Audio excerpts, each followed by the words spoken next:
Parlons économie sur Radio Lac. Avec la Chambre de commerce, d'industrie et des services de Genève. Bonjour tout le monde, nous voilà de retour sur Radio Lac, sur One TV également. Vous le savez, le rendez-vous Parlons économie, c'est chaque jeudi 14h, 15h en direct à la radio et quand vous le souhaitez sur onetv.ch. On va parler de très nombreuses choses, on va parler obsolescence programmée, notamment de nos smartphones. Alors est-ce que les constructeurs font exprès d'avoir des produits qui au bout d'un moment fonctionnent moins bien? On va se poser la question avec une association qui pense que oui, puisqu'elle s'appelle No Ops, No Obsolescence Programmée. Nous allons également assainir une entreprise. Il y a beaucoup de choses à savoir. Malheureusement, bon nombre de faillites, les conséquences de l'effet domino du Covid. Un expert sera avec nous également pour parler de tout cela. Je vous présenterai nos premiers invités dans un instant. Mais avant cela, bonjour Vincent Subilia. Bonjour. Autour de cette table, le directeur général de la Chambre de commerce, d'industrie et des services de Genève. Deux mots, bonne année. Bonne année, effectivement, en deux mots, et tous nos meilleurs voeux à vos auditeurs qu'on est très heureux de retrouver pour une nouvelle page de cette belle émission produite en commun. 2023 sera l'année de tous les défis. Ils vont être nombreux pour la Chambre sur le plan politique, avec des dossiers importants qu'il s'agira de plaider et de défendre. Et puis aussi parce que 2023, c'est l'année où toutes les chambres de commerce du monde entier se donnent rendez-vous à Genève en juin. Et là aussi, un beau défi à relever pour notre institution. Oui, on s'était intéressé à cette question-là. Qu'est-ce que ça change pour nous, Genevois? On avait eu déjà des éléments de réponse, évidemment, que nous reviendrons là-dessus un petit peu plus tard dans l'année. Je vous ai promis nos premiers invités, les voici. Parlons économie sur Radio Lac. Genève innove. Bonjour Mathieu Hamsler. Bonjour. Vous êtes cofondateur du Clean Tech Construction Lab. Bonjour Julien Grange. Bonjour. Vous êtes membre de direction de la régie Grange et compagnie. L'avenir de la construction est-il clean? C'est la question qu'on va se poser avec vous. On aura envie de répondre oui, mais comment? Puisque à Tonnet, il y a le Clean Tech Construction Lab. Au-delà d'avoir un chouette nom en anglais, qu'est-ce que c'est? Alors en fait, le Clean Tech Construction Lab, donc comme son nom l'indique, donc c'est un centre d'expertise en construction durable. Donc il faut savoir que la Clean Tech regroupe aujourd'hui de nombreuses activités. Donc c'est en fait toutes les technologies, les services et les produits qui ont un impact positif sur l'environnement. Et donc nous, au Clean Tech Construction Lab, on se concentre sur ces technologies et ces produits dans le secteur de la construction et du bâtiment. Donc on a trois axes principaux de recherche, si je peux dire comme ça. On a tout ce qui est l'énergie, donc comment est-ce que le bâtiment produit et consomme de l'énergie, pour la partie du chauffage par exemple. Après, on a aussi tout ce qui est matériaux, donc tous les nouveaux matériaux durables dans le secteur de la construction. On peut parler par exemple ici d'acier bas carbone, de béton bas carbone.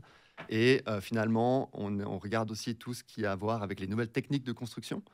Donc ici, on peut parler par exemple de la construction modulaire.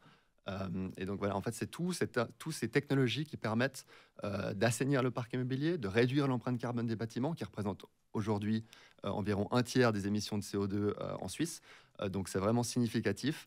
Et on a vraiment besoin de ces technologies aujourd'hui pour permettre à la Confédération d'atteindre ses objectifs de neutralité carbone à l'horizon 2050. Mais alors très concrètement, ça veut dire quoi? Ça veut dire qu'une régie comme Grange, par exemple, à la gestion d'une construction, vient vous voir parce qu'il y a une volonté de bien faire. Je vais d'abord commencer par vous, alors sur cette question, Julien Grange. Bonjour, merci de m'avoir. Tout d'abord, c'est un plaisir d'être parmi vous. Absolument, donc nous, en tant que membres fondateurs et partenaires du Clean Tech Construction Lab avec la régie Grange, c'est une manière pour nous de garder un œil sur cette nouvelle technologie qui voit le jour et puis d'avoir cette pluridisciplinarité des nombreux corps de métier qui se retrouvent autour de la table. Et puis c'est aussi l'opportunité pour nous de découvrir des pépites, des petites startups qu'on peut ensuite appliquer sur nos chantiers. Oui, mais encore faut-il avoir la volonté d'aller vers j'allais dire, un endroit, un lab comme ce Clean Tech Construction Lab. Donc il faut qu'il y ait une démarche de votre part. Oui, mais c'est clair, mais on se rend compte, même si à l'époque, le développement durable était quelque chose de plutôt niche, qui vivait de son côté. Aujourd'hui, je pense vraiment que développement durable et immobilier sont absolument indissociables. On le remarque aujourd'hui avec nos clients propriétaires qui ont de plus en plus d'exigences. Puis dans une prise de conscience plus générale, c'est vrai qu'il faut bien vous rendre compte que le secteur du bâtiment est en fait le deuxième plus gros pollueur du pays, puisqu'on génère 11 millions de tonnes de CO2 par année, ça veut dire plus d'un quart des émissions du pays. Donc on a une responsabilité sociale et civile de faire mieux. Et puis ça c'est une nouvelle prise de conscience. Je pense que le de développement durable n'est pas nouveau. Par contre, l'ampleur qu'il a pris aujourd'hui l'est. Moi, de ma jeune carrière, je l'ai toujours un petit peu connu, mais quand on parle avec la génération du dessus, c'est quelque chose de plutôt nouveau. Voilà. Et donc, même question finalement pour vous, hein, au Clean Tech Construction Lab. Est-ce qu'on va sonner auprès des régies en disant bonjour, si vous voulez bien faire les choses, on est là? Non, on n'a pas vraiment cette approche. Donc, comme Julien l'a très bien dit, on a vraiment en fait plusieurs corps de métier qui sont présents dans le Clean Tech Construction Lab. Donc, on a un réseau de membres d'environ une centaine de membres aujourd'hui qui proviennent de tous les corps de métier du secteur de la construction et qui sont des acteurs qui sont intéressés par la construction durable, qui ont envie de se renseigner. Qu'est-ce qui se fait aujourd'hui dans le secteur de la construction durable? Et c'est pour ça qu'on a publié en fin d'année passée un livre blanc qui répertorie en fait 20 solutions de la construction durable qui, selon nous, vont permettre de décarboner le secteur à l'horizon 2050. Donc, dans ces solutions, on les a vraiment analysées selon 4 critères principaux. Donc, tout d'abord, le marché, donc la taille de marché de la technologie, le niveau de maturité, donc parce qu'on a des solutions qui sont plus matures que d'autres. On a tout ce qui est économie de CO2 comparé aux alternatives. Et enfin, on a tout ce qui a à voir... le dernier, c'est le... Il y a le coût. Hein, le coût, exactement, l'impact. Petit point de détail qui est le coût. Voilà, exactement. Donc, en fait, la compétitivité financière de la technologie. On parle de décarboner le marché du neuf. Alors, ou pas.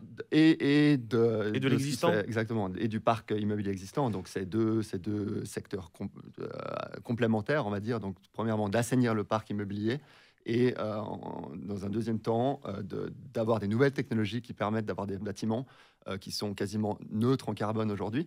Donc, si on parle par exemple de béton bas carbone, on peut même aujourd'hui injecter du carbone artificiellement dans du béton. Avec tout ce qui se fait en géothermie aujourd'hui, en fait, on a des bâtiments qui ont en fait un impact très très négatif sur le climat aujourd'hui. Mais donc, si vous avez sorti un livre blanc, ça veut dire que les politiques ne suivent pas. Si c'est à vous de dire coucou, il faut faire ça, j'en reviens à ce fameux coucou. J'ai l'impression que vous en faites beaucoup. Notre livre blanc, en fait, c'est vraiment un outil de formation qui vise tous les corps de métier. Donc, on voit en fait aujourd'hui, il y a une réelle volonté de la part du client final d'avoir des bâtiments qui sont respectueux du climat et avec l'impact le plus petit au niveau du carbone.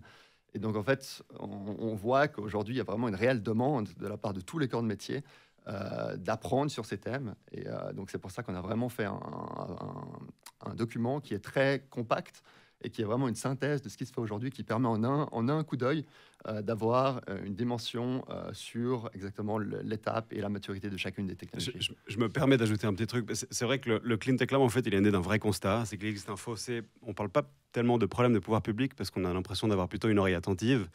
Mais c'est plutôt un gap entre les startups qui ont des bonnes idées, qui ont de la peine à démarcher leur deuxième commande, en fait, puisqu'en fait, ils n'ont pas de track record. Et de l'autre côté, le décideur qui a envie de bien faire, mais qui finalement ne peut pas faire confiance à une jeune pousse qui n'a pas de track record pour prouver sa crédibilité. Donc en fait, nous, on pense qu'il y a ce nécessaire lien, ce pont entre les deux, qu'on doit faire en discutant tous ensemble, en faisant des workshops, des événements, etc., puis en proposant des solutions concrètes.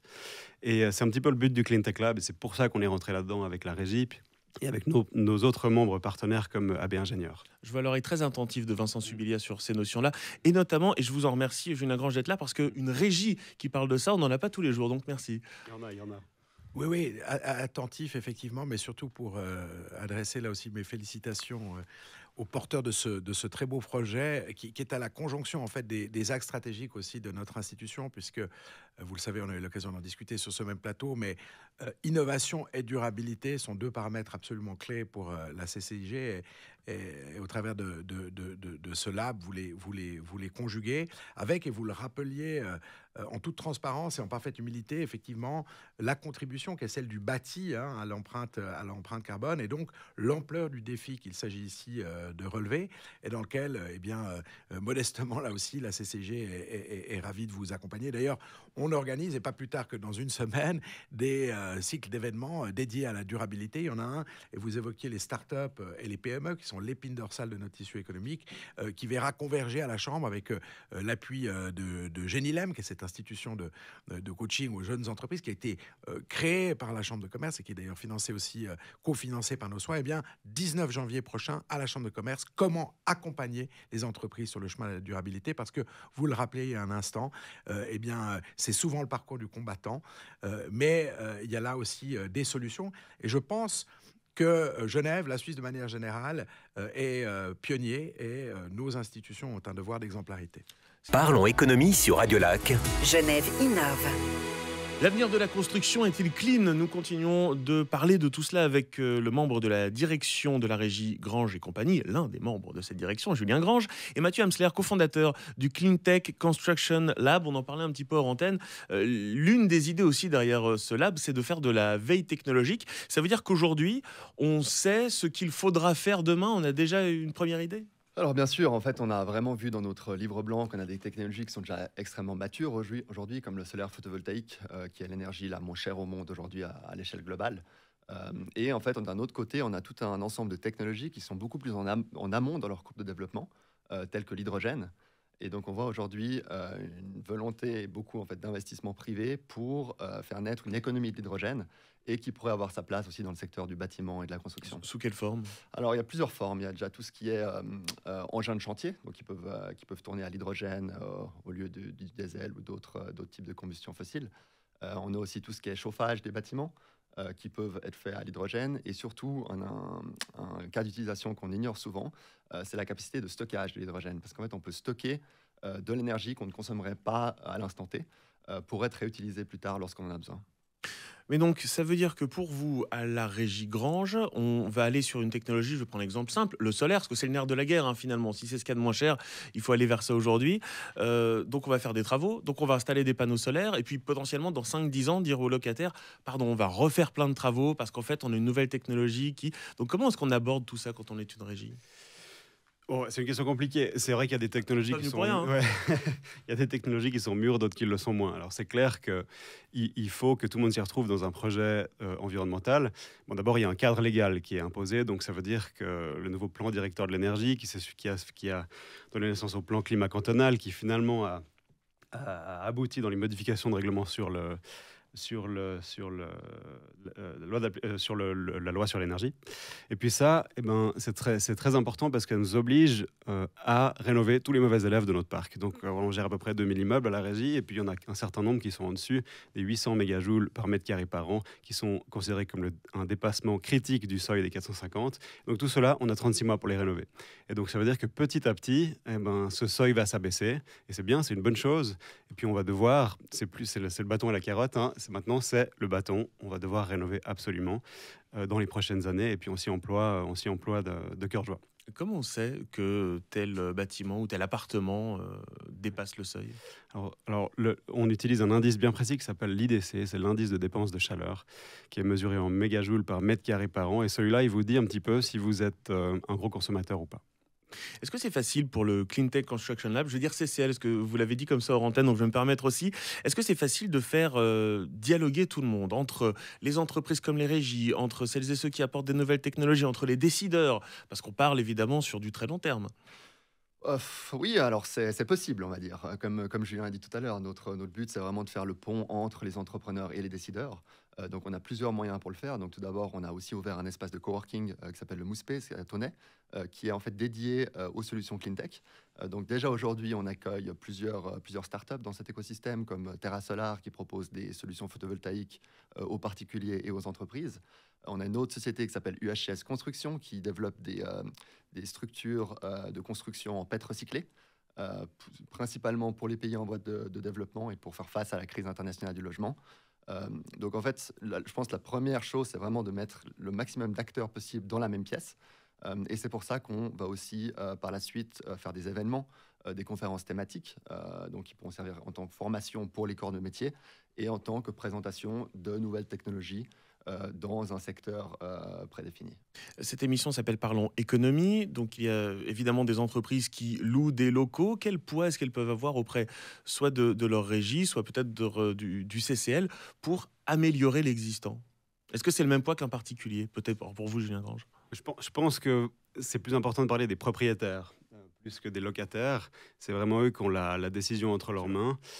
D'abord, il y a une réglementation qui l'encadre, je viens de vous en parler, mais en plus de ça, ils veulent bien faire. On le voit vraiment avec tous nos clients propriétaires et eux ont une vraie opportunité d'abord parce qu'il faut savoir que le développement durable, c'est rentable maintenant aujourd'hui, particulièrement dans les technologies matures comme le solaire. Et puis, ils ont vraiment cette volonté de vouloir faire mieux. Donc, je suis très confiant dans l'avenir et je pense qu'ils ont un gros impact à jouer. Vincent Subilière, moi je me souviens d'une époque où on allait skier à Noël. C'est du passé, j'ai l'impression. On ne se rend pas compte de l'urgence finalement de tout ça. Et d'où l'importance également de discussions comme celle que nous avons en ce moment. Effectivement, l'épisode inédit qu'on a pu connaître ces derniers jours, avec des températures bien significativement plus hautes que les moyennes enregistrées, eh bien, est un rappel, une piqûre de rappel, s'il en fallait, de la nécessité d'agir face à ces dérèglements climatiques. Je crois que la prise de conscience, elle s'opère de façon extrêmement large.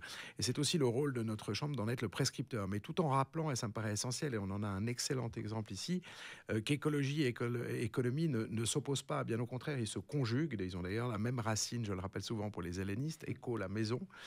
Et puis, non seulement ils se conjuguent, mais l'écologie ou la durabilité, dans un sens large, parce qu'il y a aussi une dimension sociale, c'est un levier de croissance aussi pour les entreprises. Et donc, on peut, et là encore, les sociétés que vous abritez, notamment au sein de votre espace de coworking, ce cluster, cet écosystème que vous avez créé, mais c'est un rappel que pour des technologies matures, eh bien, il y a là des parts de marché à prendre, et donc, in fine, des emplois à créer, et ça, c'est notre objectif aussi à la Chambre, et puis des recettes fiscales à en dégager pour le bien de nos infrastructures, qui, elles aussi, s'agissant du bâti public, doivent être rénovées avec un plan très ambitieux pour que Genève, encore une fois, soit fer de lance en la matière.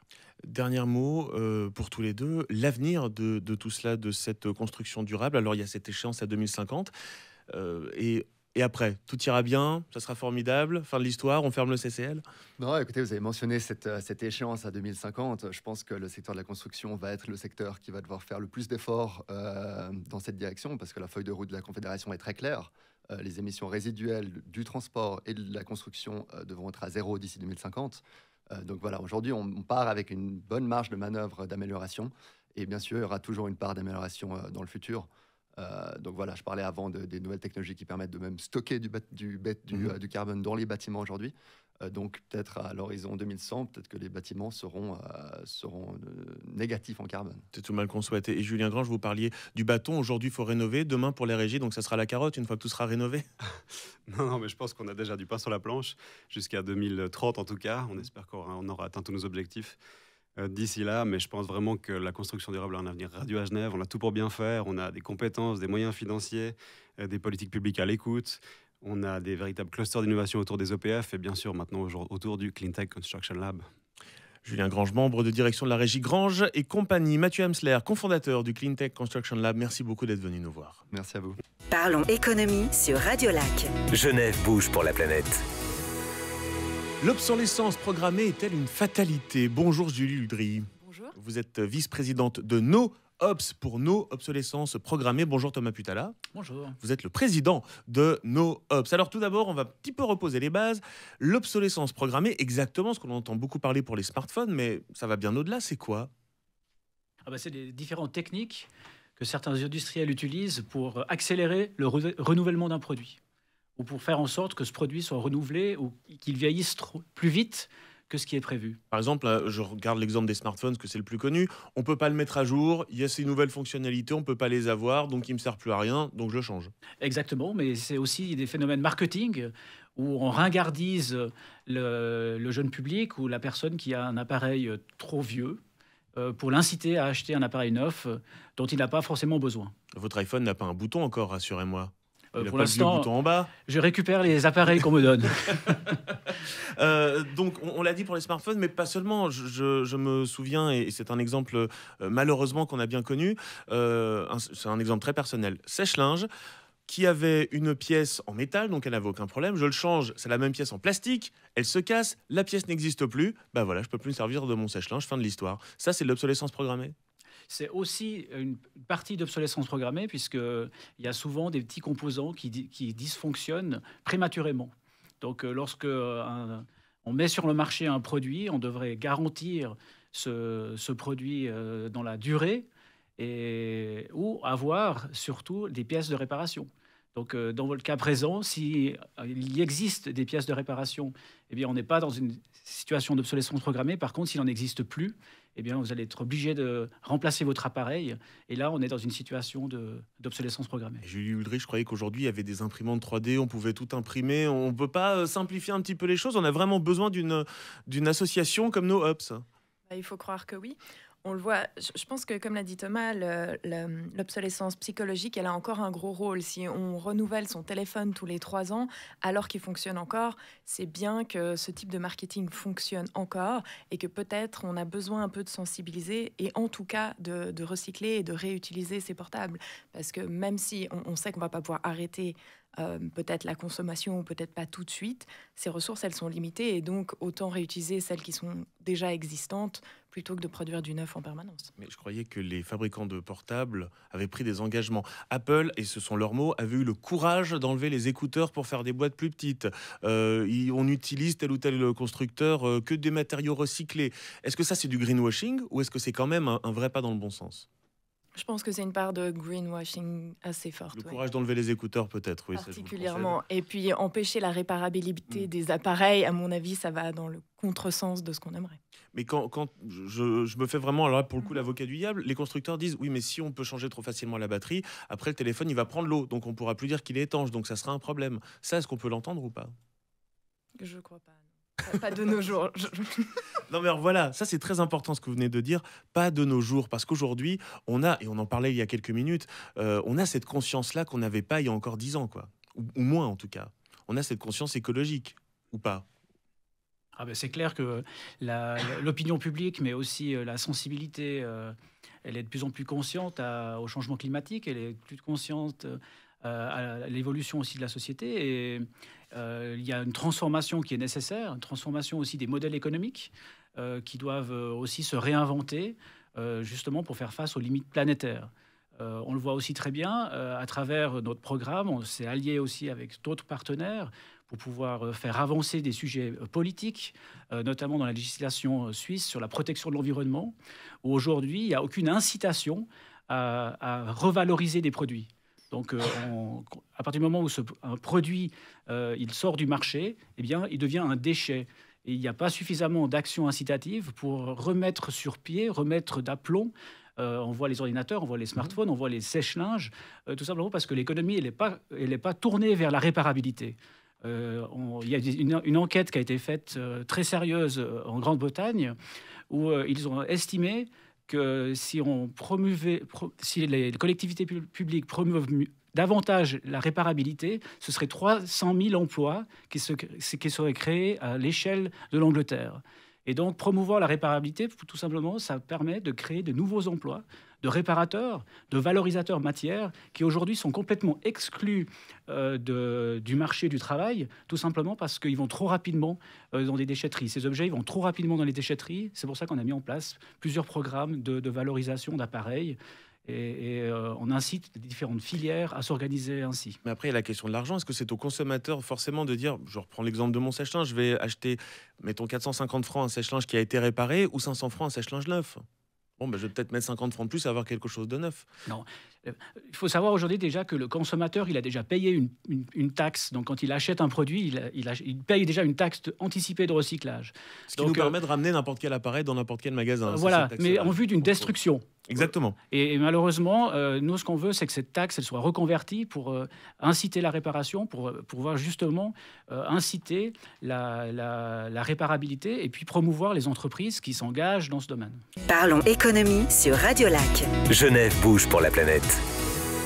L'obsolescence programmée est-elle une fatalité? Question que l'on continue de se poser avec le président et la vice-présidente de No Ops, Thomas Putala, et Julie Uldry. Alors, une manière très concrète d'appréhender les choses, de prendre le problème à bras-le-corps, c'est d'aller dans les entreprises et de dire...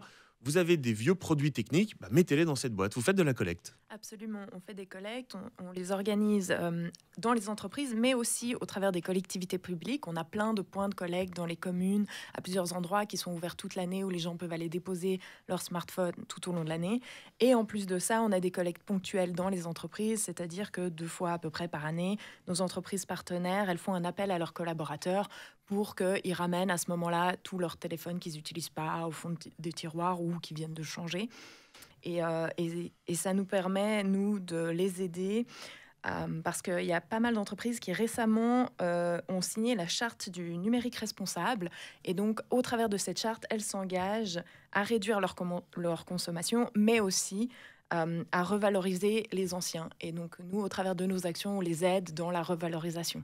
Parce que c'est un problème extrêmement large, évidemment. C'est-à-dire, on parle smartphone, mais exemple d'une imprimante, quand vous avez la cartouche couleur avec les 3 couleurs dessus, vous n'avez plus de jaune, il faut jeter la cartouche. Et on a potentiellement jeté 66% de l'encre, du pigment d'encre. Et ça, c'est aussi une notion d'obsolescence programmée, non, ou pas?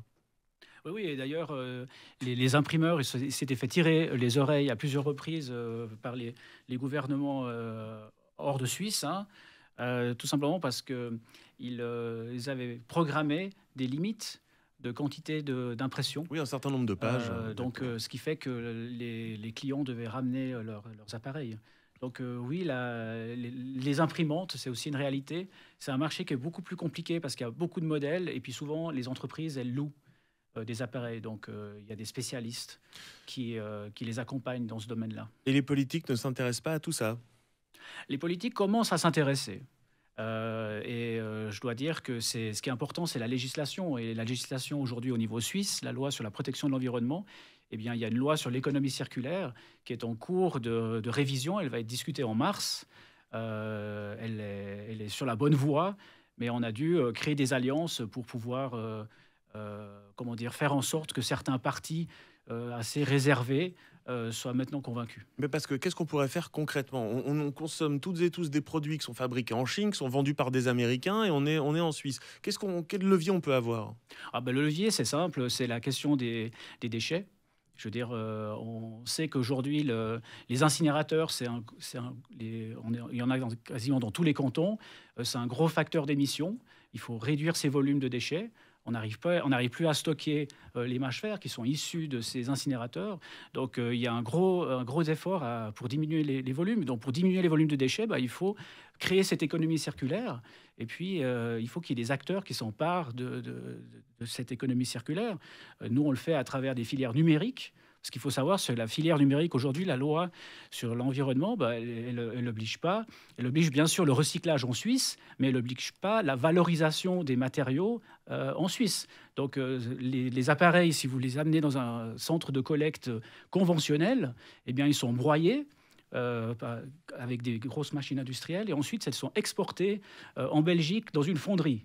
Donc, nous, le programme qu'on a mis en place, c'est justement de faire du démontage fin à la main et puis de créer et de remettre les différents équipements dans des filières vertueuses. Donc, on diminue le volume de déchets, on crée de l'emploi, de l'activité, et puis on économise l'énergie qu'il aurait fallu pour broyer ou pour fondre ces différents matériaux. Et ce, uniquement sur les produits techniques, ce qui est déjà pas mal. En vous écoutant, je me dis finalement, la fast fashion, c'est aussi de l'obsolescence programmée. Une chemise qu'on achète à pas cher ou une jupe ou quoi et qui se déchire au bout de 2 utilisations, c'est aussi de l'obsolescence programmée. Je pense qu'on peut réfléchir à notre consommation de manière globale et pas que sur la technologie. Mais on sait que la technologie contient des métaux rares et on sait que c'est particulièrement polluant. C'est aussi un peu pour ça qu'on s'est focalisé là-dessus. Et pourquoi est-ce que c'est toujours, vous allez comprendre, j'espère, le sens de ma question, à l'utilisateur d'avoir cette démarche-là? C'est-à-dire que c'est à moi de me dire, est-ce que vraiment j'ai besoin de ce nouveau smartphone qui me plaît, mais est-ce que j'en ai vraiment besoin? Est-ce que j'ai vraiment besoin de, je sais pas moi, de ce petit haut pour l'été? Comment ça se fait que ce soit toujours au consommateur de faire cette démarche-là, alors qu'on pourrait aussi vous dire, il y a une loi du marché, et si j'ai envie de changer de téléphone chaque année, je le fais, puis punchos. Moi, je pense que c'est une responsabilité individuelle, oui, comme vous le dites. Et puis, certaines personnes pourraient être touchées et d'autres pas. Mais on sait aussi que si plein de consommateurs se mettent ensemble, ça peut avoir une influence sur le marché. Vincent Subilia, un avis là-dessus, quand même, sur ce qu'on est en train de se dire, c'est quelque chose qui est à 360 degrés, on l'entend bien. Non seulement à 360 degrés sur le plan suisse, mais aussi avec une dimension internationale. Et on sait les conventions dont les secrétariats sont d'ailleurs établis à Genève. Je pense notamment à la Convention de Bâle, s'agissant des produits, des déchets toxiques ou dangereux. Une obligation vis-à-vis de la planète au sens large. Et moi, je me réjouis de voir toutes ces bonnes volontés fédérées ici en Suisse, et je salue l'excellent travail qui est mené par nos Ops, mais il y a effectivement un effort plus global qui doit être mené parce que, on le disait il y a un instant, la gestion ou le traitement des déchets, et plus on augmente dans la chaîne de valeur et la société de consommation fait son nid, plus ces déchets mécaniquement sont nombreux, et bien c'est un enjeu planétaire qui est essentiel. Et donc ces bonnes pratiques qu'on peut développer ici, ce mouvement associatif, ces initiatives citoyennes, et bien il faut en souligner la pertinence. Il faut ensuite trouver le juste milieu, mais ça c'est peut-être une voie libérale qui s'exprime ici, entre ce qui est de la carotte, c'est-à-dire l'incitatif qui est fait aux entreprises pour qu'elles adoptent ces meilleures pratiques, et puis ce qui est du registre de la contrainte. Moi, j'ai l'impression qu'on a des acteurs économiques qui, de manière générale, sont très conscients des enjeux de durabilité. Et puis, j'ai l'impression que cette prise de conscience, eh bien, elle se fait sentir aussi au sein de la société civile. Ce qu'il faut, c'est leur faciliter la vie. En ce sens, des points de collecte, il faut être, je pense, très pragmatique dans l'approche, très pratique, et des points de collecte. Moi-même, j'ai certainement pas sous les yeux, même si je l'utilise de façon excessive, le dernier téléphone portable. Mais il fonctionne très bien. Mais il fonctionne très bien, même si la vitre est un peu fendue, mais je ferai réparer la vitre, de changer de portable. Donc voilà, c'est ces petits gestes du quotidien qui permettent d'envisager un avenir plus serein. Et dernière chose d'un mot, vous avez participé au Green Friday à la place du Black Friday, faire les choses de manière un peu plus consciente. Quel retour vous en avez ? On a plutôt un très très bon retour des gens, en tout cas qu'on croise dans la rue et qui trouvent notre initiative intéressante. Parfois même, ils ne savaient pas qu'on existait. C'est vrai que sur place, en général, ils ne sont pas venus avec leur vieux téléphone, mais comme on donne des enveloppes qui sont déjà affranchies, ils ont la possibilité de nous les renvoyer. Après, on a quand même réalisé que c'était difficile d'exister comme petit événement au milieu de la publicité qui existe sur le Black Friday. On est un peu noyé dans toute cette pub qui pousse à la consommation active, et nous, on n'est qu'un mini-acteur au milieu. Je vous donne un truc tout simple. Si vous voulez acheter quelque chose, un achat impulsif, attendez 24 heures. Si 24 heures après, vous en avez toujours envie, vous en avez toujours besoin surtout, eh ben peut-être que oui, sinon c'est que c'était de la bonne publicité. Thomas Putala, Julie Huldry, respectivement président et vice-présidente de NoOps, noops.ch pour en savoir plus. Merci d'être venu nous voir. Avec plaisir, merci pour l'invitation. Parlons économie sur Radio Lac. Le Focus. Bonjour Amaury Bonner. Bonjour. Vous êtes porte-parole d'Alvarez et Marshall pour la Suisse. Qu'est-ce qu'Alvarez et Marshall ? Alvarez et Marshall, nous sommes une entreprise qui aide les entreprises dans des situations critiques, soit de restructuring, de retournement, soit de transformation, soit dans le cadre de transactions. Alors justement, comment assainir une entreprise ? C'est ce que l'on va voir avec vous. Et c'est la raison d'ailleurs pour laquelle je faisais quelques exercices hors antenne, parce que c'est le sursis concordataire.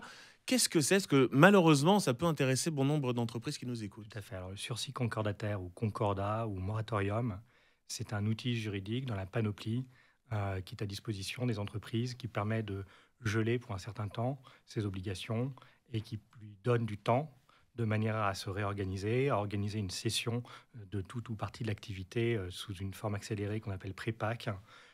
Tout ça dans le but d'éviter une procédure de faillite et d'essayer de sauver le maximum d'emplois, le maximum de l'activité. Vous étiez venu nous voir il y a à peu près une année pour parler bien justement de cet après-Covid, de cet effet domino. Et je dirais que malheureusement, à nouveau, le temps vous aura donné raison. Beaucoup d'entreprises ont dû mettre la clé sur la porte. Est-ce qu'on a quelques éléments à communiquer ou pas ? Alors oui, en effet, comme on s'y attendait l'année dernière, on observe une augmentation du nombre de faillites et on s'attend à ce que cette augmentation continue et s'amplifie.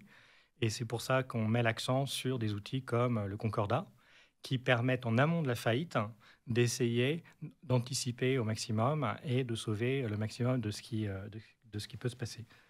Et d'autant plus que les aides de Covid sont en train de s'arrêter. Donc c'est le moment ou jamais pour beaucoup d'entreprises. Et les aides Covid sont en train de s'arrêter. Effectivement, pendant le Covid, on aurait pu craindre une forte augmentation des procédures de faillite, ce qu'on n'a pas constaté. Et c'est grâce aux politiques publiques, grâce à toutes les aides qui ont été mises en place, qui ont permis de mettre parfois sous anesthésie certains des problèmes, mais comme ils n'ont pas été traités à la racine, ils ressurgissent quand les aides se refluent. Donc là, très concrètement, il y a des entreprises qui nous écoutent, qui se disent « je suis en sursis, donc je vais activer ce levier qui est le sursis concordataire, le temps de me restructurer ». On a combien de temps ? Ça fonctionne comment ? Alors, plus on identifie en amont, plus on peut prendre des mesures efficaces. Parce que ce qu'on observe, c'est que le sursis concordataire, c'est une mesure efficace. Dans plus de la moitié des cas, on arrive à une situation qui est meilleure sur le plan des emplois, sur le plan des activités préservées, sur le plan des créanciers qui récupèrent leurs créances. On arrive, dans à peu près 60% des cas, à une situation meilleure que si on n'avait pas utilisé cet outil et qu'on était directement allé en faillite. Est-ce que beaucoup d'entreprises s'en servent? Mais pas beaucoup d'entreprises s'en servent, à peu près 1,5%. Ah oui. Toutes les procédures de faillite et procédures de concordat, donc les concordats sur tout ça, ça représente 1,5%. Mais comment ça se fait? Est-ce que les entreprises n'en sont peut-être tout simplement pas au courant? Parce qu'on le sait, il n'y a pas de guichet unique, c'est un problème, tout ça. Effectivement, alors c'est un des facteurs. Si on prend un outil similaire aux États-Unis, le Chapter 11, dont on entend souvent parler, il y a à peu près 22% des cas qui utilisent cet outil. C'est pas 100%, mais... Vous juste de votre micro, s'il vous plaît, qu'on vous entende un petit poil mieux. Merci beaucoup. Donc, plus de 20% des cas aux États-Unis et puis 1,5% en Suisse. Et ça, c'est parce qu'il y a encore culturellement un stigmate associé à la faillite ou tout ce qui tourne autour. Et puis, il y a le fait que l'outil gagne à être connu, n'est pas encore très connu. Et puis aussi, il y a un effet comme le principe de la grenouille qui est dans son bocal et on monte la température graduellement. L'important, c'est de pouvoir anticiper. Parce que souvent, on n'anticipe pas, on ne connaît pas ou on n'anticipe pas. Et qu'on dit faisons un concordat, mais en fait, c'est trop tard et on n'a plus les marges de manœuvre. D'accord, donc ça veut dire identifier, accepter aussi ce que vous disiez, le stigmate. C'est sûr qu'on n'a pas la même culture qu'aux États-Unis où la faillite est automatiquement un constat d'échec et d'échec négatif. On n'apprend rien de cet échec-là, ce qui n'est pas la vérité. Oui, en fait, il faut complètement être pragmatique et dépassionné. C'est un outil et cet outil, il a vocation à obtenir un résultat meilleur. C'est pas une baguette magique. Tout ne va pas redevenir rose du jour au lendemain. Il y a des problèmes, mais c'est un outil qui permet de les traiter. Et c'est comme si on va trop tard chez le médecin. Il vaut mieux y aller avant. Il vaut mieux prévenir que guérir. Donc évidemment, on va continuer de parler de tout cela dans la dernière partie de cette émission. Parlons économie sur Radio Lac. Le Focus. Amaury Bonner est toujours avec nous, porte-parole d'Alvarez et Marsal pour la Suisse. Comment assainir une entreprise? Eh bien, notamment grâce au sursis concordataire, qui est donc un des leviers que l'on peut activer avant une faillite complète. On peut le dire comme ça, je l'ai bien résumé. Est-ce que ça coûte quelque chose d'utiliser ce sursis concordataire? Et surtout, on le fait comment? Là, une entreprise nous écoute, en a besoin, elle vous appelle vous? Elle peut nous appeler nous. Surtout, il va falloir un avocat parce que c'est une procédure judiciaire. Donc, il faut aller voir un juge. Le juge va déterminer s'il y a effectivement des perspectives et que ça vaut le coup de donner quelques mois à l'entreprise pour se réorganiser et essayer de faire en sorte que le maximum de meubles soit sauvé. Oui, parce que c'est ça, finalement, la réalité des choses. Et il y a une notion de communication, je pense, qui est assez importante, et nous en parlions en antenne, à savoir mettre tout le monde autour de la table et dire, voilà, on a un problème.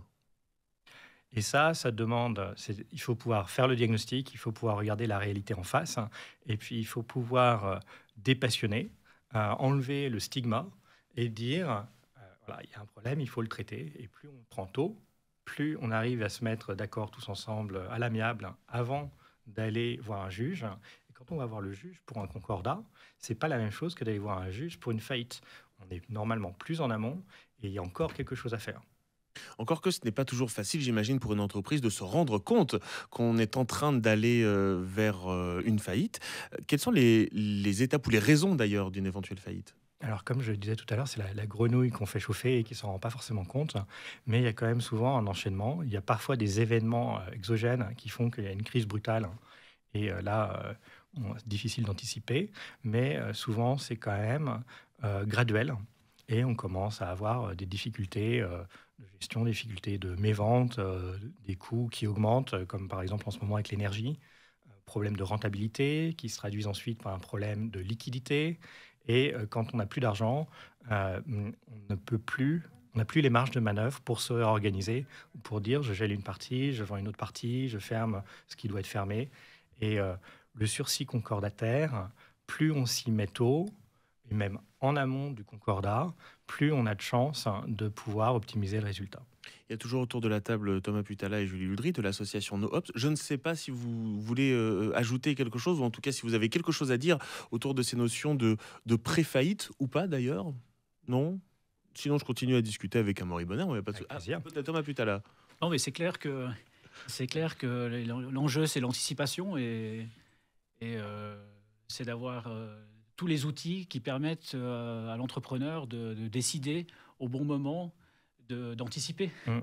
Parce que s'il n'a pas les outils, puis il attend que sa fiduciaire lui remette des comptes en disant c'est trop tard. À la fin, c'est trop tard, quoi. Et là, on a vu avec les aides Covid, eh bien ça a créé, il y a eu beaucoup d'entreprises qui ont été soutenues par l'État, qui avaient des problèmes structurels et puis qui n'ont pas réussi à faire face une fois que les aides ont été interrompues. Mais c'est intéressant pour rebondir sur ce que vient de dire Thomas Putala. Il y a beaucoup d'entreprises qui ne s'en rendent même pas compte. Je me souviens, dans cette émission, c'était Sébastien Eschbach du magasin du même nom qui nous expliquait que beaucoup d'entreprises payent des fournisseurs, ensuite reçoivent des stocks, ont du mal à vendre, donc ne peuvent plus payer les fournisseurs. Et il y a ce long effet domino. Et un jour, on leur dit c'est trop tard, vous fermez. N'arrivent pas forcément à se rendre compte en amont qu'il y a un problème. Alors, c'est vrai dans une certaine mesure. Maintenant, la plupart des entreprises savent quand même bien gérer leurs affaires et voient ce qui se passe. Il peut y avoir une partie de gêne, il peut y avoir une partie d'aveuglement. Mais généralement, tout le monde identifie, on pense bien faire, et on pense qu'on peut éviter la faillite. Et comme le Concordat s'est associé à la faillite, on va peut-être y avoir recours en dernier recours, justement. Et en fait, ça aurait été bénéfique de le faire avant. Donc, nous, ce qu'on essaye de faire, c'est de l'éducation pour dire l'outil existe, il est efficace, il est sous-utilisé. Donc, connaissez-le, utilisez-le. Et est-ce qu'il est valable pour toutes les entreprises, un coiffeur, un plombier, comme peut-être pas une multinationale, mais en tout cas une entreprise qui a de gros fournisseurs? C'est valable pour toutes les entreprises. Après, il y a des situations qui sont peut-être trop petites ou trop complexes, mais c'est valable pour tout le monde. Quelle perspective est-ce que vous avez pour 2023? Parce que vous aviez été très juste sur vos perspectives 2022. Alors, je vous demande de ressortir votre boule de cristal et de regarder dedans. Alors malheureusement, on s'attendait, l'année dernière, on s'était rencontrés et on s'attendait à une hausse du nombre de faillites qu'on constate dans une certaine mesure. C'est pas un raz-de-marée, c'est tant mieux. On s'attend à ce que le mouvement se poursuive parce que d'une part, il y a la fin des aides Covid qui avait pu mettre sous cloche un certain nombre de problèmes qui existaient et indépendamment du Covid. Il y a le contexte aujourd'hui qui fait que les conditions de marché sont plus difficiles. Supply chain, énergie, inflation. Donc, on s'attend à ce que le mouvement se poursuive. On va prochainement mettre à jour, publier la mise à jour de notre étude avec des chiffres plus précis pour 2022. Amaury Bonner, je rappelle que vous êtes porte-parole pour la Suisse d'Alvarez et Marsal. Merci beaucoup d'être venu nous voir. Et bonne année. Parlons économie sur Radio Lac. Avec la Chambre de commerce, d'industrie et des services de Genève. Merci à vous d'avoir suivi cette émission en images, en audio, quand vous le souhaitez. Radiolac.ch, OneTV.ch. Merci à Noah Sherman pour la réalisation. Nicolas Grangier pour la préparation. On se retrouve la semaine prochaine. OneTV. Programmé VOD sur OneTV.ch.